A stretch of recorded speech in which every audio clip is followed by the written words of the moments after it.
Hello, viewers, and welcome to Africa and Beyond Television Network. We continue to take a look on what's happening in the nation of Zimbabwe without fear, without favor. Honorable Job Sikala says the business of disrupting legitimate political and social activities is escalating. The gentleman speaking here had their presser scheduled for Bulawayo Media Center has been disrupted. This is really madness, unbelievable, and in a civilized society. So let us take a look onto the video right here. Malawi become a Malawian because I'm no longer a Zimbabwean. I fought for Zimbabwe. I was born in Zimbabwe, and therefore I must speak for Zimbabwe. So I can say the police officers are now harassing members of the media. They can harass anybody. They can harass anybody. They can arrest us. They can kill us. But the truth will never die. We need peace, truth, and justice in this country. This thing of coming in here and intimidating us, you are taking our peace away, you are destroying democracy in the country, you are taking our right to express ourselves. Why? What wrong have we done? Thank you. So when you listen to these old men coming out publicly, these are people who experienced the ruthlessness of Ian Smith during the liberation struggle. And right now, they are now experiencing the same under this so-called new dispensation. And I wonder what is new in this dispensation, because they carried out a system which was adopted from the Smith regime up to this day. And key issues which were raised, first and foremost, a press conference is legitimate. Once a press conference is called, there is no one who does have the powers to stop that press conference. But you find some youths who are rogue, roaming around, disrupting activities without consequences following. Look at what happened at Tsenengamu's presser. Somebody came and started to disrupt it and said, mbudzi dzangu, this and that. Kana ane mbudzi kaenda kupolisi unomangara, kana ane mbudzi, use the legal channels to make sure that you get back your gods. It happened to Tsenengam. Now it's happening to the war veterans. They were stuck in Bulawayo, not being given a chance to express themselves. The issues which are being raised by the war veterans, they are legitimate. Zimbabwean economy is dying. Zimbabwean economy is burning. Yet we still have people who bath in the morning to simply go and disrupt pressers.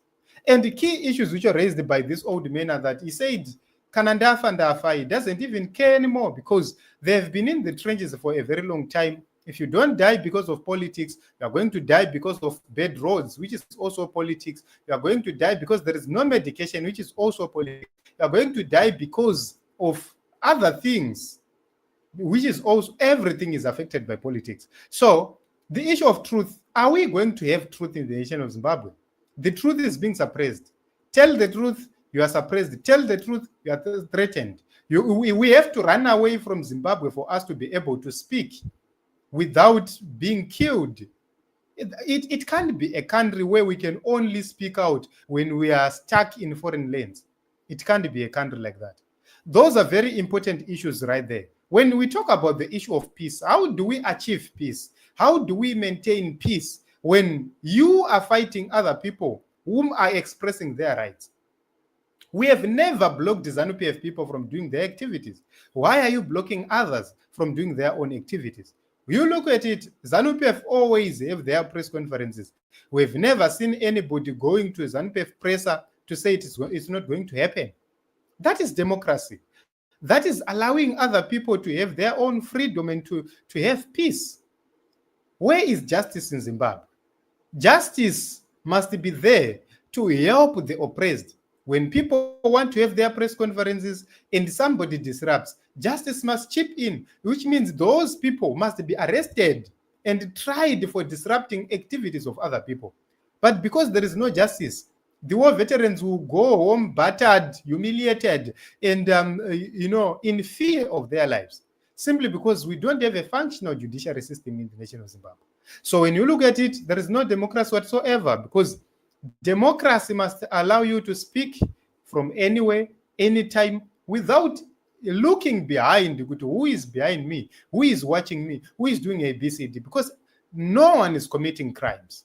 So I believe the issues raised by the war veterans, they're legitimate, and freedom of expression must be allowed in the nation of Zimbabwe without fear, without any favor. And that we need to continue to speak to make sure that we push for freedoms of people to be respected. These are war veterans. These are people who fought during the liberation struggle. These are people who participated in the liberation struggle itself.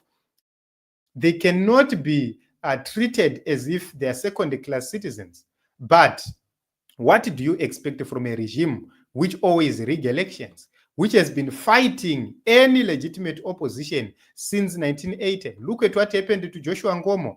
Look at what happened to people like Lookout Masuku. Look at what happened to people like Dumiso Dabengwa. Look at what happened to all the people who were very, very critical to ZANU-PF. They were all dismembered in Matabeleland right there. Is there justice? No, there is no justice. So up to this day, they are still seeking answers. And this regime doesn't even care. No one even think of bringing justice to the victims of Gukura-Hunti. And that is something which is very, very important, which is a clear indication and a clear sign that this government is not serious. When this government gets serious, you see it starting to address the issues of Gukura-Hunti, the issues of Murambatsvina, the 2008 short sleeve and long sleeve, the 2018 killings, the abductions of people, the disappearance of people, the Itai Dzamara issues. All those issues must be brought to book so that we have accountability of our people. That will be the starting point. At this point in time, as things continue like this, you would actually see that there is no justice. We have people like Honorable Job Sikala. His career was destroyed as a legal practitioner in the nation of Zimbabwe. Simply because he was representing Mo Blessing Ali, they created stories against him. What happened? The magistrates convicted him, only for the High Court to remove the conviction. But what happened to the magistrates? Nothing. Life goes on. What happened to the prosecution? Nothing. Life goes on. What happened to the police officers who brought this bogus court case? Nothing. So it just continues like that. And the next person, Namatai Kwekweza, the timbers, they get arrested, they are placed in prison. You know, the same modus operandi is used against them. The Chibayas get arrested. They use the same modus operandi. We see the Blessed Mhlangas being arrested. They use the same methods and the same modus operandi. And right now, they continue like that. That is the kind of Zimbabwe we are living into. So Zimbabwe has become a nation where you will be happy to return home kana patozoita change yehurumende simply because zvinototyisa kuva muZimbabwe macho.